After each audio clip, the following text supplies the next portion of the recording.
In this video, you're going to learn how to create a sign up page for your Bubble app, and you're also going to learn how to create password reset functionality. Be sure to check the link in the description if you want to get access to the full course that this video is a part of. This is a free preview from our Build an App Like Reddit course, where we build an app from the start to finish with the functionality that an app like Reddit has with upvoting, downvoting, posts, commenting, things like that. So when you sign up for No Code MBA, you get access to this course, but you also get access to all of No Code MBA's content, including building apps with AI, so building with Bubble and connecting to AI APIs such as OpenAI and Stable Diffusion. You get our Webflow content, Glide, Airtable, Zapier, and we're always adding more content taught by the top experts in the industry. The next thing that we're going to do is create a sign-up page so that users can actually sign up and create posts and make comments and participate in the community. So to do that, we're going to go to the top here on the top left where we select our pages, and we're going to click Add a New Page. So let's go ahead and click that, and I'm just going to name this sign up here, and I'm not going to clone it from anything. I'm just going to create a brand new page here. And then what I'm going to do is go to the elements on the left side. I'm just going to drag this over. So we go to elements on the left side, select a group, and then drag that in. So now we're going to have a group on the page.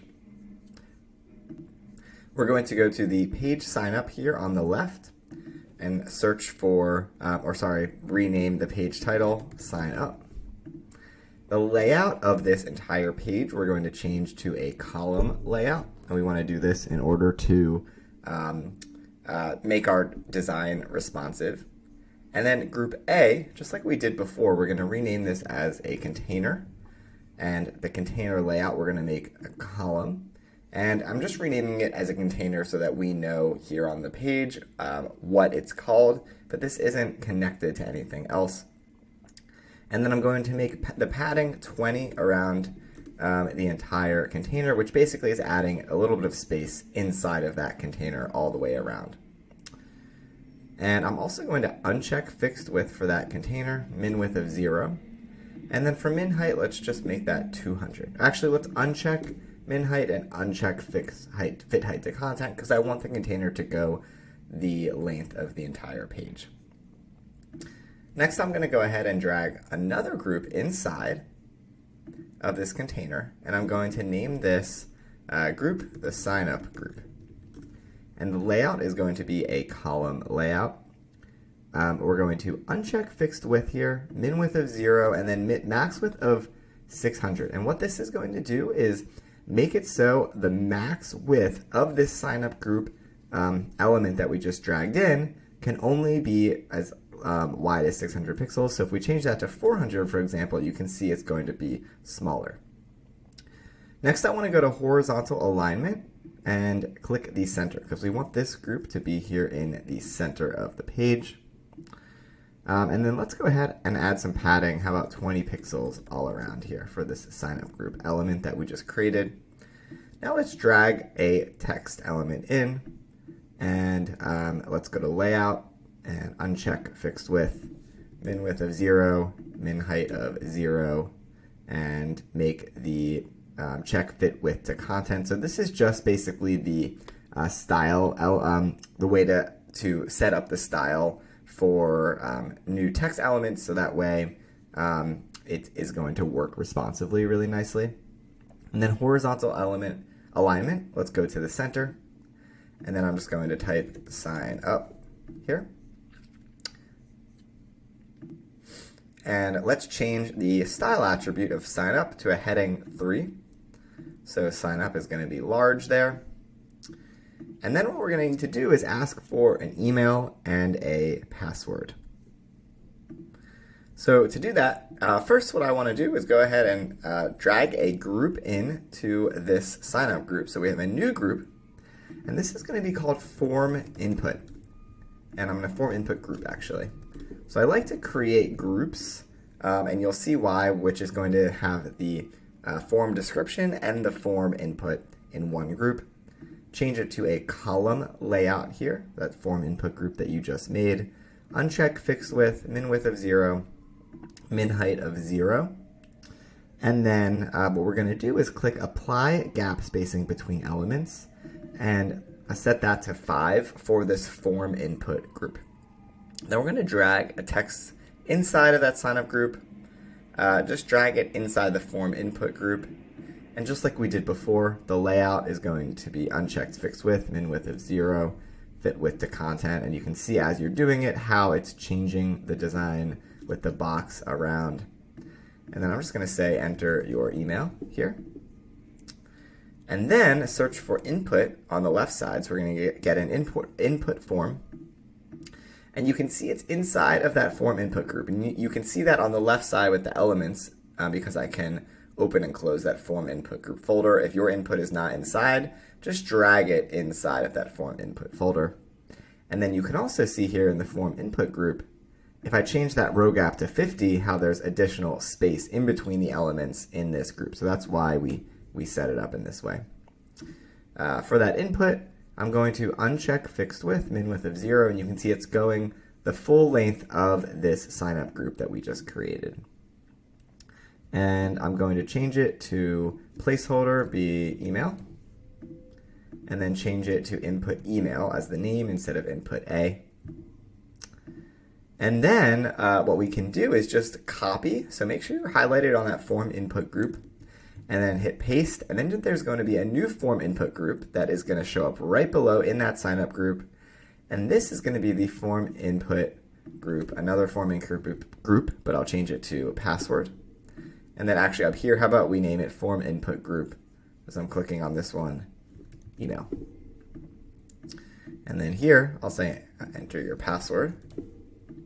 And then for this form here, what we need to do is set the content format of these forms. So on the first one that we created for the email, the content format is email. And then we also want to click this input should not be empty, which is going to require when we hit the sign up button, which we're going to create in a minute and add the workflow, it won't actually go through the workflow unless this form is not empty. And this is going to ensure that it is in the correct email format. And then password, we're going to go ahead and search for password. And again, we want to make it so this input should not be empty. And this is going to essentially hide the password the way that you would expect when you enter a password into a website. In this sign up group itself, what I want to do is go to layout. I'm going to add gap spacing between the elements like we did for the other group. And let's add 15 pixels of gap spacing. So it's just going to add some nice spacing to this group. And then I'm also going to make the min height of 0. So this is just me styling this as we go. And then under appearance, let's go ahead and make it the group border style that we created before. But then what we want to do is go to layout and add 20 pixels of padding. So we're essentially overriding the group border style that we created to add padding around it. Okay, great. So the next thing we need is just a sign up button. So you're learning how to build this from scratch, which should be really helpful in any future forms that you want to create. So in this button, I'm going to change the text to sign up. We're going to go to layout. We're going to uncheck fixed width. We're going to go to the appearance. And actually, everything is fine there. Min width, I can just make it 150 is fine. And then now what we want to do is add a workflow. So we're going to add a workflow and say, just search for sign the user up. And then this is where we can enter in the email and password that were just created. So the email is input email. So you can highlight over. Actually, we need to go back to the design. And we forgot to change the name here to password. So it's input password, and that's input email, and that's input password. And the placeholder should be password. Okay. All right, so let's go back to that sign up edit workflow. So sign the user up. So first it's going to be search for input emails value, and then the password is input passwords value. If we wanted to require a password confirmation, we could add another form for that or another input form, but in our case, I'm just not going to do that. And I'm also not going to send an email to confirm the email. You would have to build out a confirmation page for that, which is something that you definitely can do. But in our case, we're not going to do that. We're just going to do a simple sign up. And then remember the email. I'll just say yes. So this is, if someone's on the same browser with the same cookies, which is basically saving their session, then if they come back, they log out, they come back, it'll ask, it'll have their email pre-filled because the Bubble app will remember the email. Okay, so we're signing the user up, and then what we want to do is account, navigate, go to page, and we're going to go to the index page. So we're just going to go back to the home page after the user signs up. Okay, so now we have our sign up page, but we need to create our login page. But now that we've already created our sign up page, it's going to be really easy to create a login page. So we're going to go up to the top left, we're going to add a new page. The page name is going to be login, and we're going to clone from the sign up page. So by doing that, everything we just designed, we don't have to do it again. It's already designed. So we're just going to change this to login. And then we're going to change the button to login. And then if we click on login and click edit workflow, now instead of signing the user up, we're going to delete that. And then before go to page index, just click right before that to add another workflow element there. And we're going to say log the user in. And then just like we did before, email and password. So we're going to do input emails value, input passwords value. And we'll say, we can say remember the email as well. So we're going to, and also keep the user logged in. So that way if they're on the same browser, the app will keep them logged into their account. And then again, we'll go to page index. Okay. So we've created a login and a sign up button. What I like to do here is on the login button and the sign up button, just create a little group below the login button that essentially says, if you already have an account, please go to this page to log in or sign up. So making it easy to get from the login to the sign up page and vice versa. So to do that, I'm just going to go to this form input group that we created before, and I'm going to copy it and then click outside in that sign up group and paste. So now it's just showing up below. The reason I'm doing that is because this prevents us from having to redo all of that styling on the layout to make it responsive. And then what I'm going to do here is say already have, or it's going to say don't have an account yet. So I'll have that little text, and then I'm going to delete that input password. But I'm going to then go down to the elements. I'm going to search for link, drag a link here inside of that form input group that we duplicated. So I'm going to rename this to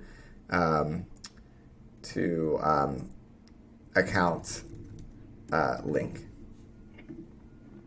And then this link that we just added, we're going to say sign up, because that is essentially what we want to happen.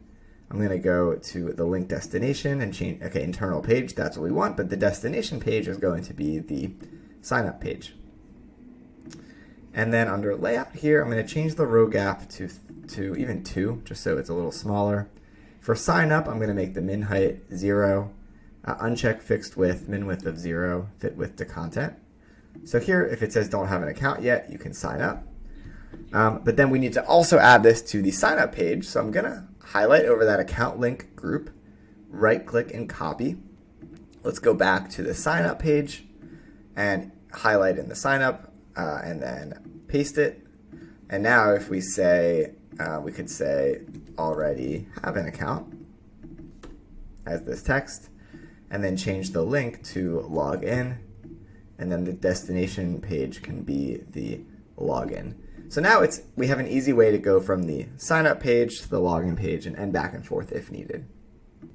One last thing I like to build in our login and sign up flow is a forgot password link. So to do that, what I'm going to do is search for a let's just get a text element here and drag it into this box in the login page. And I'm going to go down. So it's the text that we just did under layout. We're going to make it uncheck fixed width, min width of 0, min height of 0. We're going to fit width to content, and horizontal alignment is centered. And then what I'm going to do is say forgot password and have it be a question right underneath the login. Or actually, maybe instead of layout, maybe I'll put the layout on the left so it's all aligned the way everything else is. And then I'm going to go to appearance. I'm going to underline it so it's obviously clickable. And again, I'm not focusing too much on making the most beautiful design right now. I'm more focused on just teaching the functionality and teaching you the fundamentals of how to create a responsive app as well. And then the way I'm going to build this is have a pop-up that shows up if we click forgot password. And what that's going to do is prompt the user to enter their email, and then there'll be a button to send their forgot password email. So let's learn how to add a pop-up here to our page.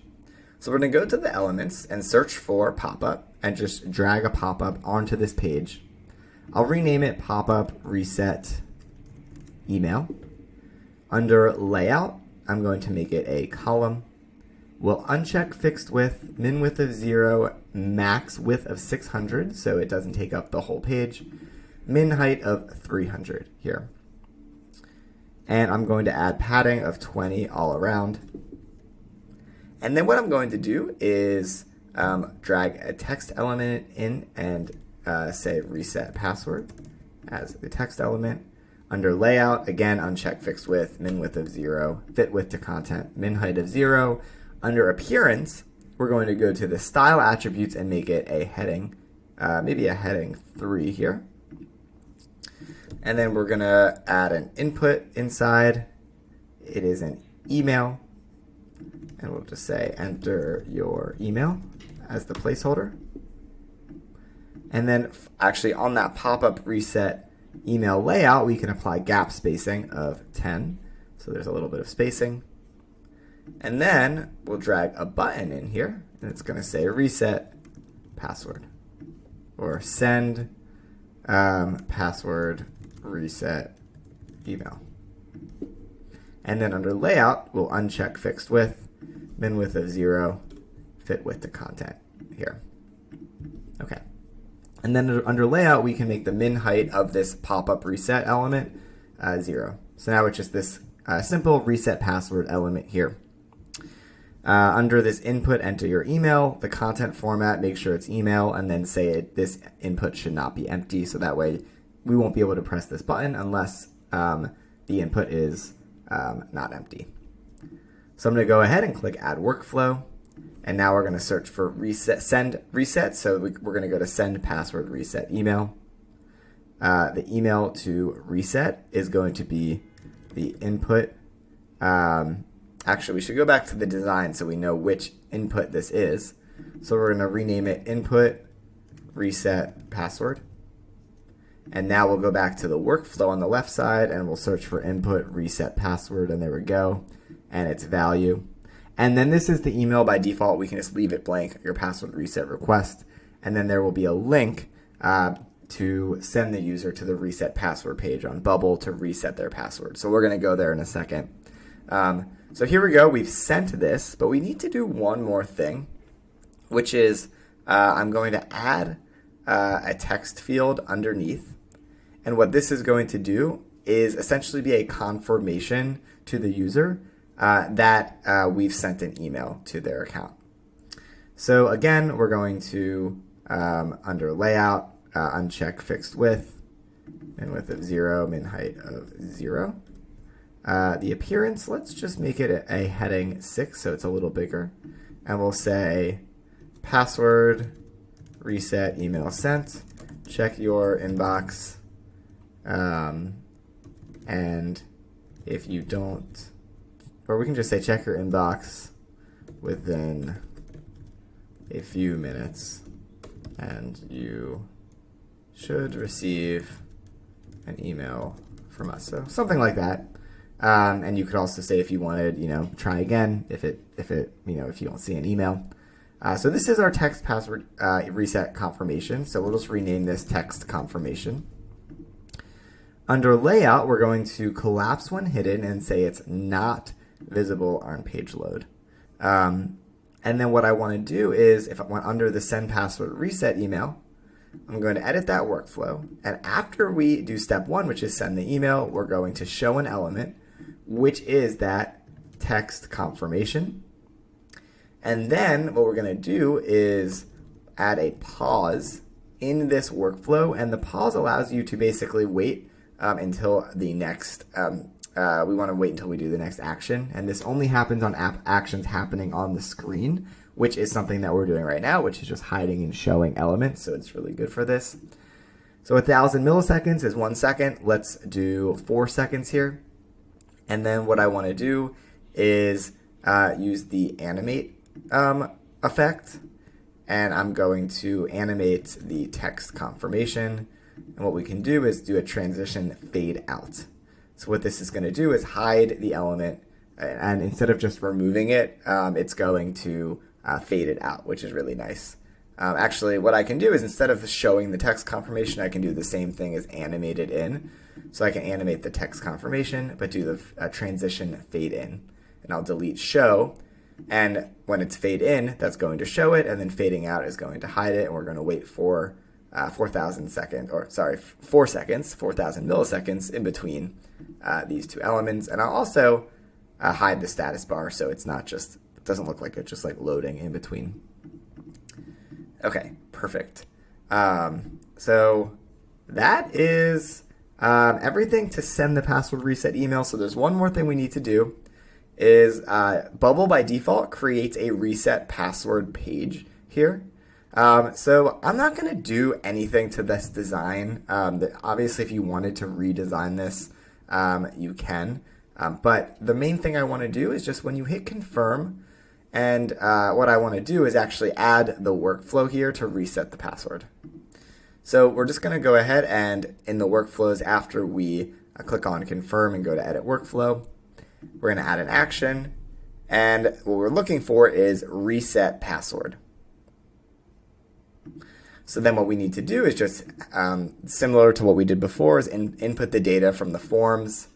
And what we're going to do is we'll just rename this as input password 1. And then why don't I rename this as input password 2 as these fields here.